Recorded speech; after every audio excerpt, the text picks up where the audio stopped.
kļūst bagātāks, viņš aug un attīstās.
Кто это был? Вильям Шекспир, Михаил Лермонтов и Янис Райнес.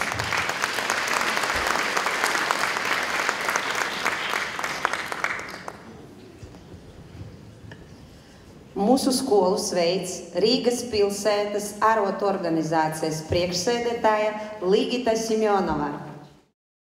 Labdien, cienījamie kolēģi, godātie viesi, audzēkņi! Liels prieks šodien atrasties un patiesi prieks atrasties šodien jūsu pulkā. Kāds gudrs cilvēks ir teicis: jaukās dienas iecērtiet akmenī, bet tās pelēkās rakstiet smiltīs. Ko vēlēt jums? Šī noteikti ir viena no jaukākām dienām.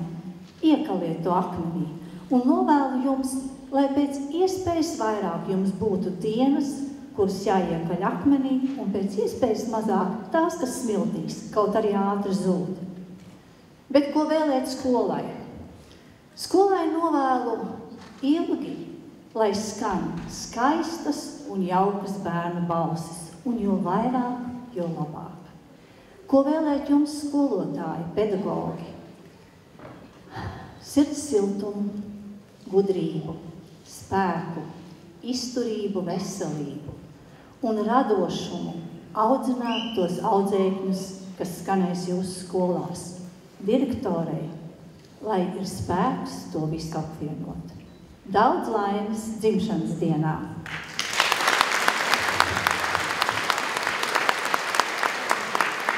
Bet ar mums ikdienā tikai viens cilvēks nāk un nodod informāciju. Un tā ir jūsu pedagogs Taķjana Belonovova. Lūdzu viņu uz skatuves.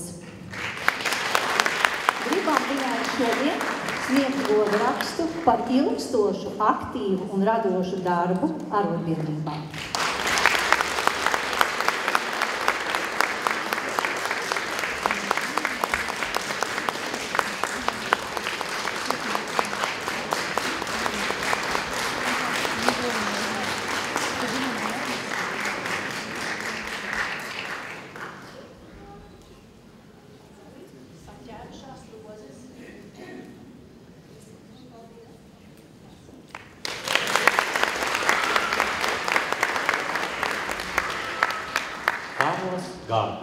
Аргентинская танго. Исполняет инструментальное трио Андрей Егоров, Арсений Матисон и Юлия Ивановна.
Нашу школу поздравляет Бирута Кубулыня. Бирута Кубулыня была заместителем министра образования Латвийской Республики и является автором учебников и программ по латышскому языку.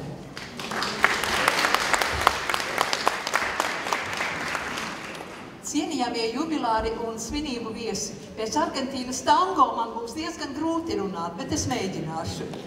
Es bieži sev esmu uzdevusi jautājumu, kur slēpjas 10. vidusskolas spēja piesaistīt sev tik daudz skolēnu, ka to mūsu valstī kļūst arvien mazāk, tik daudz vecāku un tik daudz draugu. Protams, var teikt, šī skola atrodas pilsētas centrā, tā ir salīdzinoši augsts reitings, bet mana vairāku gadu desmitu ilgā pedagoģiskā pieredze un iknedēļas vērojumi 10. vidusskolā liek paplašināt šo atbildi. Un, manuprāt, galvenais faktors ir tā īpašā gaisotne, kas valda 10. vidusskolā.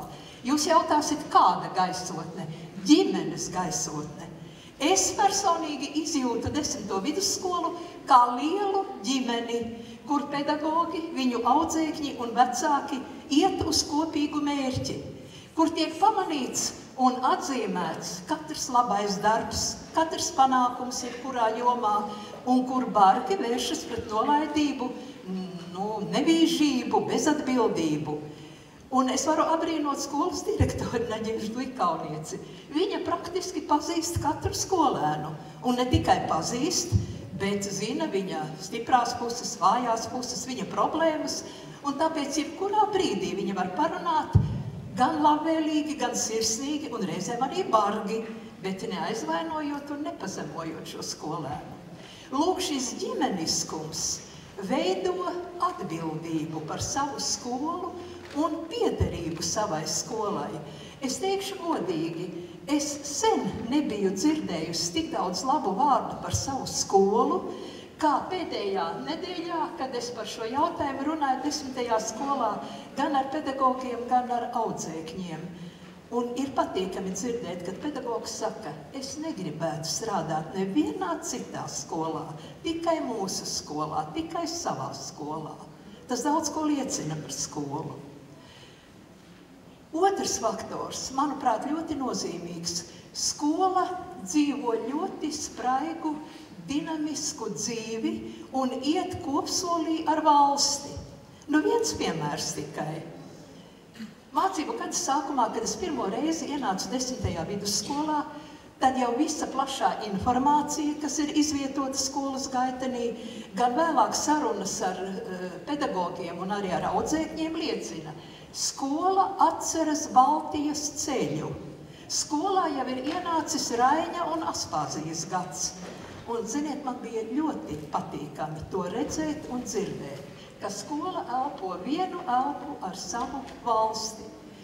Skolas ārpusstundu pasākumi, kurus bieži inicē un aktīvi vismaz atbalsta skolēnu pašpārvalde, Eiropas klubs, kas veiksmīgi darbojas skolā, un pavisam nesen šī kluba dalībnieki viesojās Strasbūrā, Eiropas parlamentā, un atbrauc atpakaļ ar ļoti daudziem un bagātiem iespaidiem.